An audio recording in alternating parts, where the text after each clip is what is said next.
Hey friends, welcome to Mystic Revolution.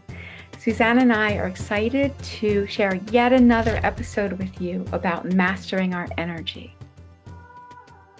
But first, let's have a little meditation.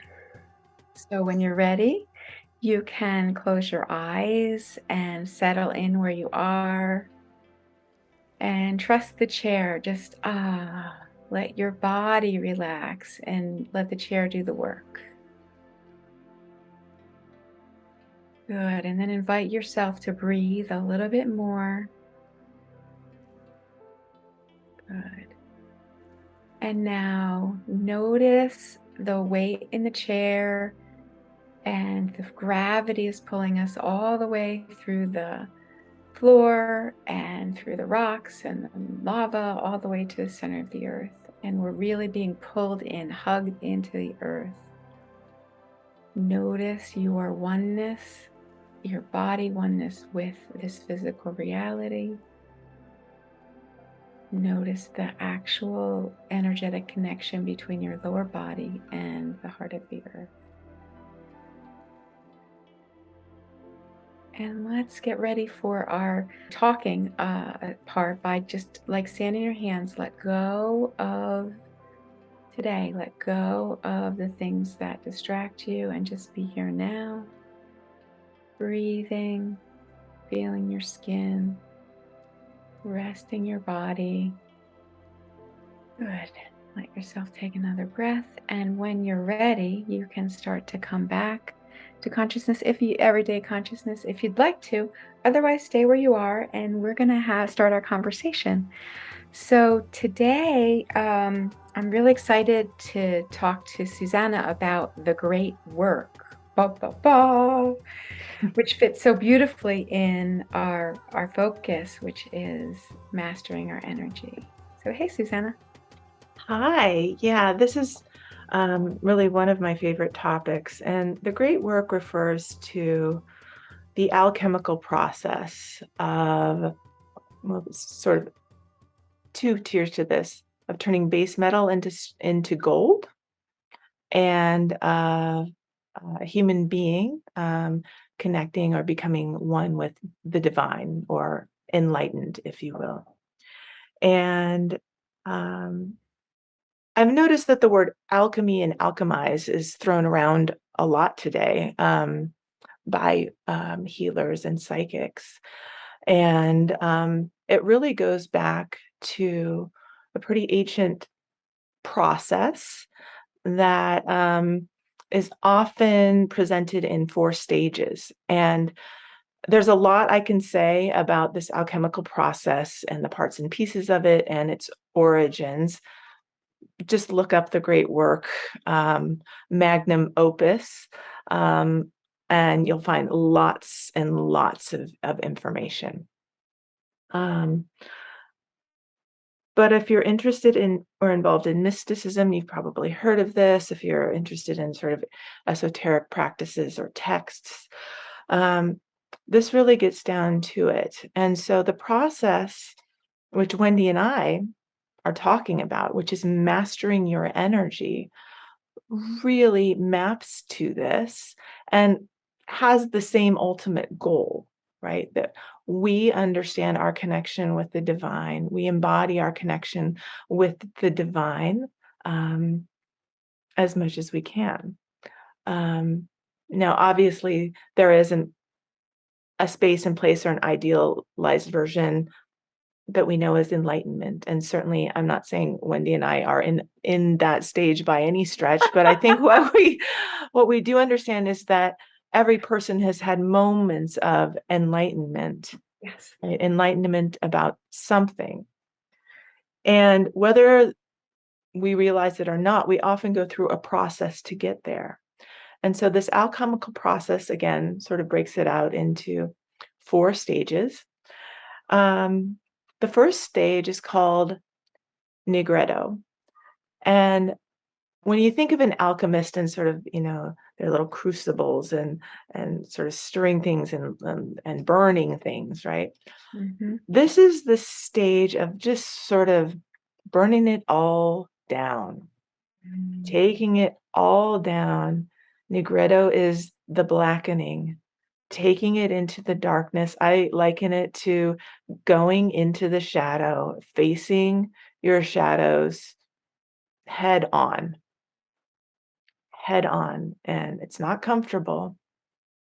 But that's where you start to strip away, right, the beliefs, the patterns, all of the things that sort of kept you, not saying not living in truth fully, but not living in the fullness of your potential. Mm. I don't know. What do you think about that, Wendy? Yes, I can very much relate to this. And it's also, there's in other systems, there's these ideas of two dark nights Mm-hmm. that we go through, and that reminds me of that. Also, in kind of a post-church, post-Christian conversations that are very strong right now, there's this idea of deconstruction, which is Absolutely. it's an intellectual process, but from my perspective, what people are experiencing is it's a what I experienced is it wasn't just an academic deconstruction or theological, it was a deconstruction of me. Yes. And my beliefs and my stories and my who I thought I was and who I was. So I love this. And your Nigredo. Nigredo, yes. And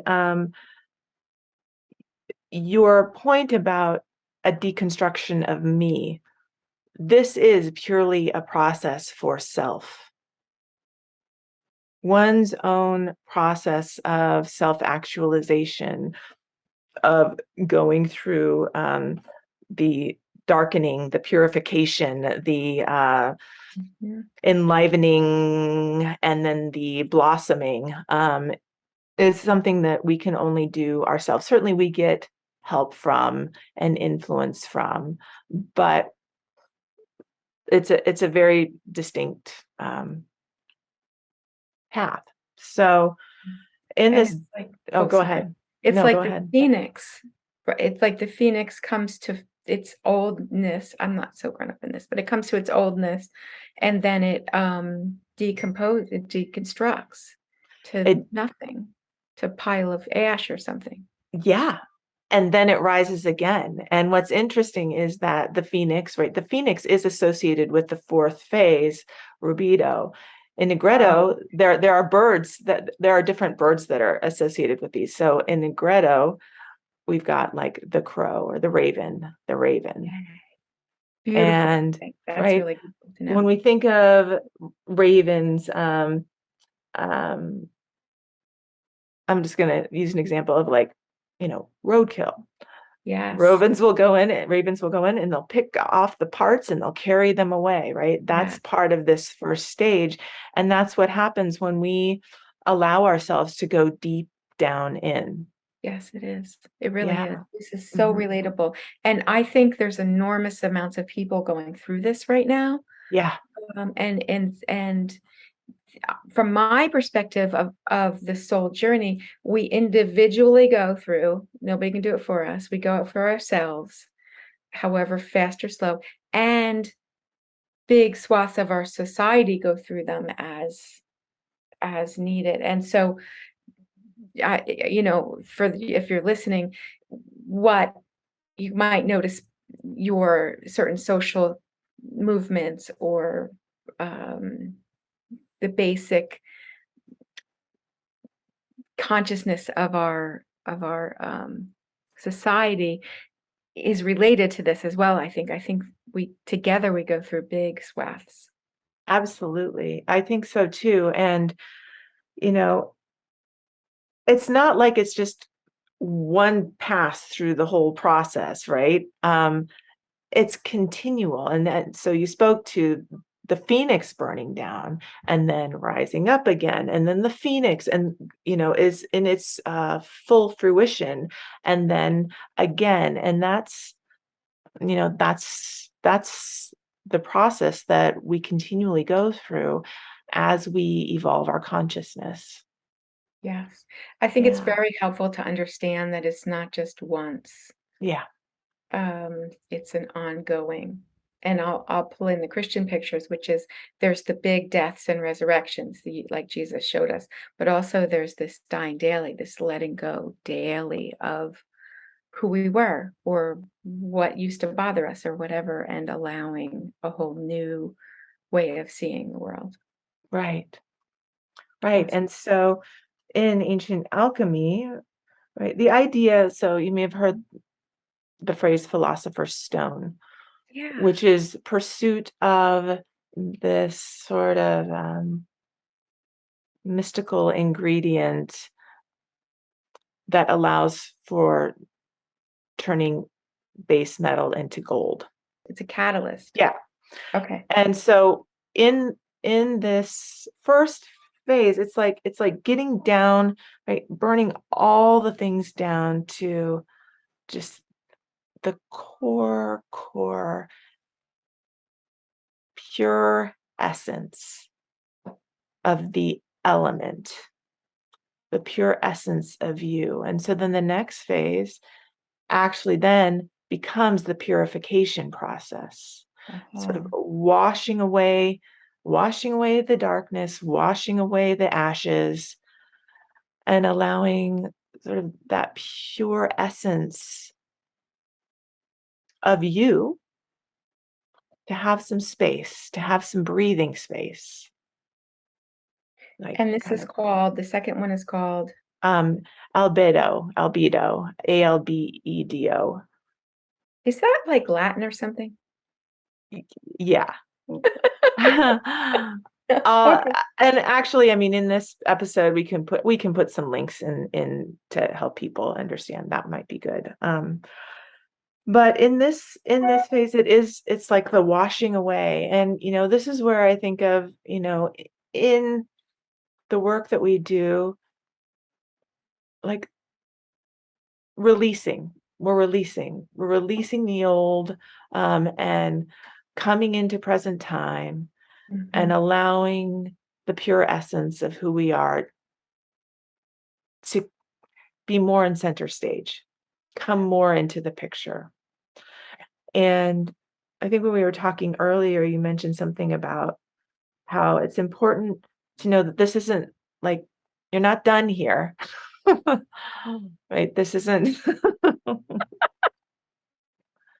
Yes, the all beginning and right. the end. It's really the beginning because then what happens next, right, is you Oh, take wait, the can we oh, I just please need go to ahead. understand this part a little bit more, because Mhm. last time we talked about this earlier, and you were saying, like, pure spirit, so there's this taste like vacation to the Yes. spiritual realm for a moment, then Yes. we come back because it's not fully integrated, we get a taste of the trans. Yes. Yeah.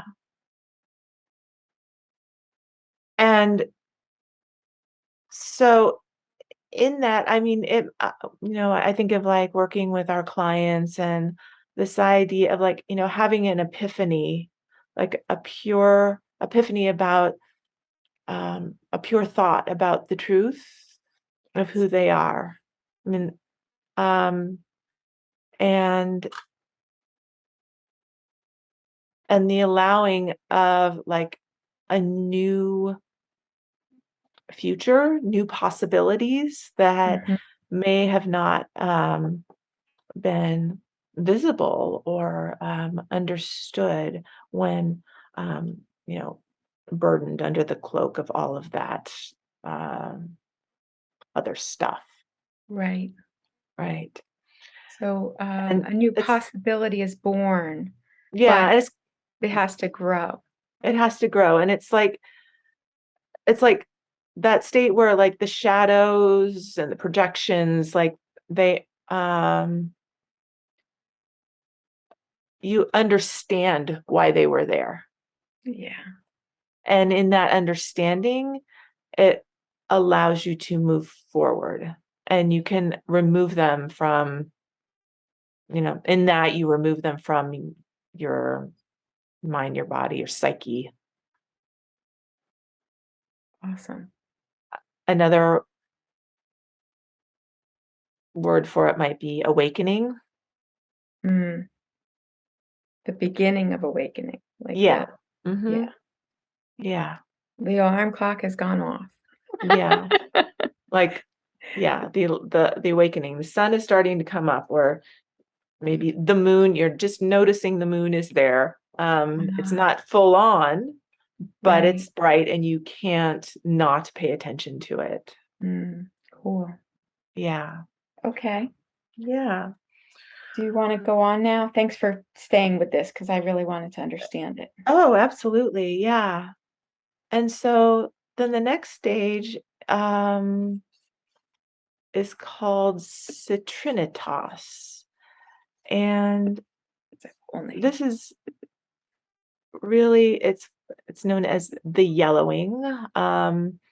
It's in the alchemical philosophy. It's like the dawning, like the sun, the sun's light is coming. The soul's light is coming.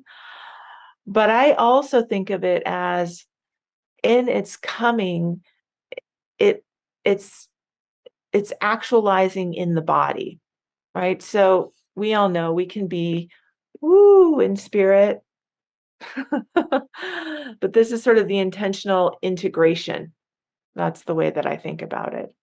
Yeah. And that integration is often not easy. This is not just like some progression that gets easier as you go. In fact, this may be one of the most difficult phases, because you have this knowingness, you have this light or this awareness that you cannot turn away from, yet you've got to go back in to the body, into your life, and live it. Yes. Yes. In the So body, it can the be life, the excruciating, world. I think. Yes. Yes. It really can be. Speaking of excruciating, it reminds me of how, for example, if I have a workshop on letting the divine love in to our souls, to our bodies, like a certain percent, say half of the people are like, oh, they're like in, they're in bliss. And then the other half, or however many, are like screaming, Yeah. like, because the love comes in and it displaces what's not love. It displaces all the invalidation and hate and Right. disturbances and experiences, and all that needs cleansed. Exactly. Make more room for the love. I like that analogy. I mean, when we do help people with clearing some of that old stuff, right? Allowing more of the truth to fill them up, like stepping into spirit even more, and then this allowing of more of that energy and that consciousness to fill them up in the body. um it can be hard, and I think this is sometimes where people can get discouraged, like, well, I thought I already did that, or here I am again. You I Right. thought we cleared that. Right. We did, and you're moving through it. You're moving through another Yes. last phase of it, right? And Yeah, still not the last phase of it. well, but this is where the energy mastery comes, I think, particularly in this area, because it's where you really start being in integrity, walking your talk, and it's not always easy. Um, and the more you do it, then the more you are there. And then that sets the stage then for the last phase of Rubedo, the reddening, which, I think of like, Talk about after the break. oh, great. Thank you, We Are Historically, for your conscious human apparel. Shop online at wearehistorically.com. Hey friends, Susana and I want to remind you that we offer a Mystic Revolution meditation. It's the first Tuesdays at 4:30 Pacific. Please come as our guest. You can see our website for the link. And thank you for playing with us. Raise your vibration and energize your life with specialized Fibonacci tuning forks that deepen meditations and empower self-healing. Get your vibrational sound tools for personal enhancement at energybodytuners.com. Welcome back to Mystic Revolution, and Susana and I are talking about the great work. It's very exciting, and I'll just put it back to you, Susana, because I can't even do a quick recap, and then you're going to get into Rubedo, the last one. Right. So we sort of talked about the first three alchemical stages. Nigredo denotes blackness, sort of burning things down into the ashes, and stripping away all the stuff that keeps us encumbered. Then Albedo is sort of the whitening, they call it the whitening, represents purification and sort of the stepping forward of the pure essence within you, the pure essence of who you are, allowing more space, awakening to that. Then we step into Citrinitas, and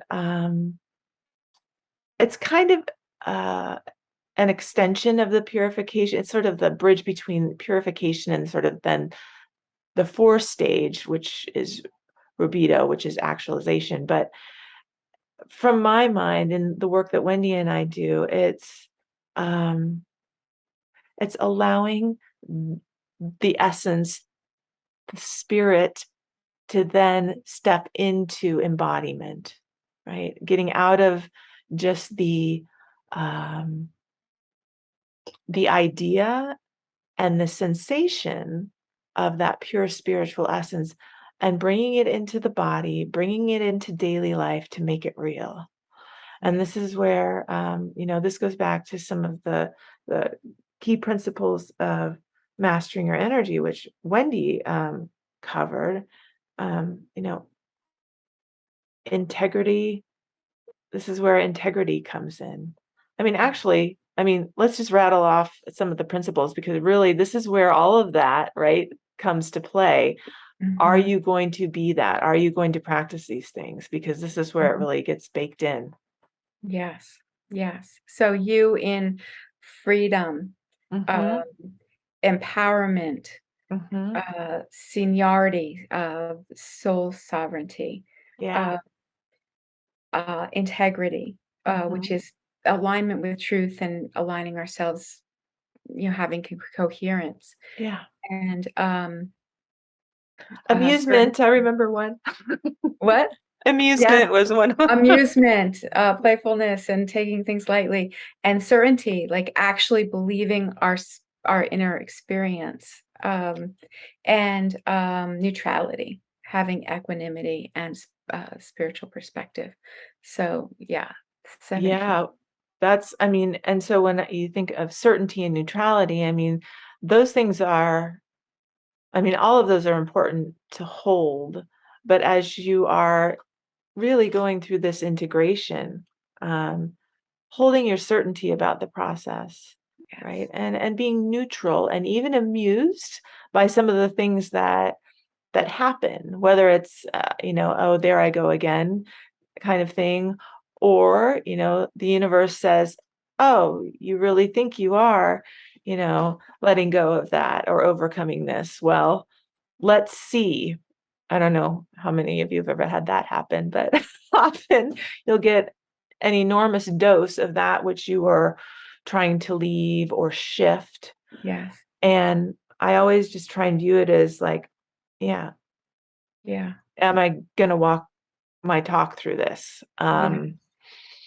And so that's how I kind of view this. It's a yellowing. There's fire involved. It's like the sun is, the melting. Solar energy is there. It's coming up. It's coming in. So coming in, and it doesn't. Oh, it's not so fun all the time. Yeah. Rumi says, don't rely on borrowed certainty. If you want your own certainty, this is a paraphrase. If you want your own certainty, then sitting down then in the fire. Yeah. And another thing that it really helps through this process, I think, because this is where the work is. this is where a whole lot of work is. A lot of this other stuff can be magically happening, but like, am I willing to let go of this? Am I willing to let go of that? Am I willing to change this pattern, let go of this relationship, let this other situation shift? Like, it's a lot on the inside, and then explicating into our body, life, and world. It's a lot. And it reminded me, I haven't thought of this in so long, this idea of faith, which is, for me, it's that certainty. Okay, I have direct experience, spiritual experience, and I believe it. Can I hold on to that? Can I let it, can I walk it out through the dark night? And it came to me that, I had a very long dark night of the soul. And I'm thorough. And and right at the beginning, I'd gotten a word. I'd gotten it's actually a scripture verse, which I could never find when I was in the middle of it. Like, I'd written the where it was wrong. I could never find it. But anyway, it was like, you shall see the fruit of the travail of your soul and be satisfied. Mm-hmm. And so I felt like it really goes here. Oh, absolutely. Yeah, it really does. And it, well, I understand why you didn't find it while you were in the middle of it, right? I'm like, I made this up. I don't know. Oh my gosh. Yeah. Because I think it is one of those things, right? You can't fully understand until you've already been through to the other side. I mean, so many things in life are like that. But yeah. Okay. So, and then there's the final Well, block. right. The sun is rising and the phoenix rises. The phoenix rises. Yes. Right. We become integrated. This is where they also talk about the alchemical marriage of the divine masculine and feminine. The divine marriage of all your parts and pieces, whatever they may be. I mean, you can think of it in many different ways.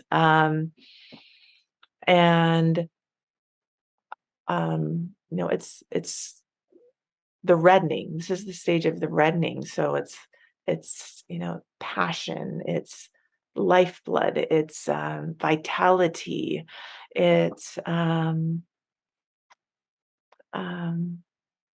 all of those things. Yeah. So our ass gets kicked, and then in the Right. Job experience, right? We lose everything. Everything goes to shit. And then joy comes in the morning. Like, things come up again. Yeah. Burn it down to the ground. The last person standing, or you're just with the pure essence of you standing, and then reintegrating, reevaluating, deciding to take radical responsibility. I mean, this is where sort of the tenets of mastering your energy come in. Yeah. For your stuff, letting other people's stuff be their own, let it go. And then rising up into the fullness of all that you are. So there's a lot that we can talk about this, and the symbology, as we kind of alluded to, is pretty fascinating. And Carl Jung dove into this a little bit. So for those who are interested, you can look into what he had to say about it. Don't be frightened or turned away by references to things that are outside the lines of traditional religious teachings, because all of it actually really, as Wendy has shared, you can think of it as an allegory, as a metaphor, as a way to break things down. Nothing more than that. Nothing more, nothing less than that. It's a description of our maturing and become coming to blossom. What it takes for humans to come to blossom. Awesome. Well, I'd really like to talk more about these things. maybe next time. Maybe next time. Sounds great. Well, thanks Thank everybody you. for coming. And Susanna, I'm just thrilled for you to share this. It's a whole different way of looking at the same things that we keep looking at, but it's a whole different perspective, and I really appreciate that. Oh, thanks for your interest and awareness. And again, I thought it was important to talk about because a lot of people are talking about alchemy and alchemizing emotions and all of that stuff. And I think it's important to understand sort of where that comes from. And while it can be, right, it can be easy, there can be some rapid movement. A lot of this, I mean, it is a process, right? And there are parts that are really, really intense. And it's only by being present in the intenseness that we really, like, really get the embodiment of those, um, of our full capability, I'm going to say. So, anyway, And because there's a lot of stuff that's unconscious that can get uncovered. yes, It's there, but can it get refined? Can it get owned? These are absolutely. Owning. Yep. awesome. Thanks, Susanna. Thank you. All right, everyone, let's do a little meditation. Just dance our way out of this conversation. So let's again notice that your weight is in the chair, and let's tune into the inner world. Breathing. And notice the parts of you that have started to burn, have started to decompose, have started to let go of the whole pieces, and what you're ready to let go of, let's let go. And notice a touch of your spirit, your truth. And let's let it grow. Let's invite it, your truth, light, beauty, love. Let it take up more space in your soul. See it, taste it, touch it. Good. And let's let go of sand, like sand in our hands, of what we're ready to let go to make more space on our way to fully blossoming. Oh, feel free to keep meditating, being with yourself around these ideas. I hope they serve you in your unique journey. And so, goodbye for now from Mystic Revolution. Goodbye. See you next time. And that concludes this portion of Mystic Revolution. Thank you for watching. Subscribe to get notified of new content. Don't forget to like and share. Join the Mystic Revolution. Click on the link in the description to get more information or visit themysticrevolution.com. Another creative art production by Retro Earth Studio. This series is really for you if you have mystic sensibilities or interests, or if you've been practicing forever. This is a place for all of us to join together